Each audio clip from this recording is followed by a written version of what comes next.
ഒതു ചെയ്യുമ്പോൾ നമ്മൾ കൽപ്പിക്കപ്പെട്ട കാര്യമാണ് വായിൽ വെള്ളം ചുവറ്റിത്തുപ്പലും മൂക്കിൽ വെള്ളം പ്രവേശിച്ച് ചീറ്റലൊക്കെ. പക്ഷേ നബി സല്ലല്ലാഹു അലൈഹി വസല്ലം മൂക്കിൽ വെള്ളം പ്രവേശിപ്പിക്കുന്നതിനെക്കുറിച്ച് പറഞ്ഞത് വബാലിഗ് ഫിൽ ഇസ്തിൻഷാഖി ഇല്ലാ അൻ തകൂന സായിമൻ എന്നാണ്. നന്നായി മൂക്കിൽ വെള്ളം വലിച്ച് ഒതു ചെയ്യുമ്പോൾ മൂക്ക് വൃത്തിയാക്കണം, ചീറ്റണം, നോമ്പുകാരനല്ലെങ്കിൽ എന്നാണ്.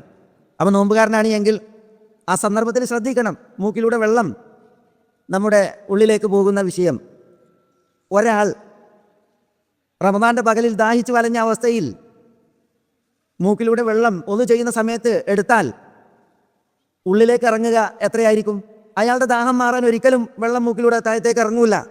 ആ വെള്ളം കൊണ്ട് അയാളുടെ ദാഹം ക്ഷമിക്കൂല.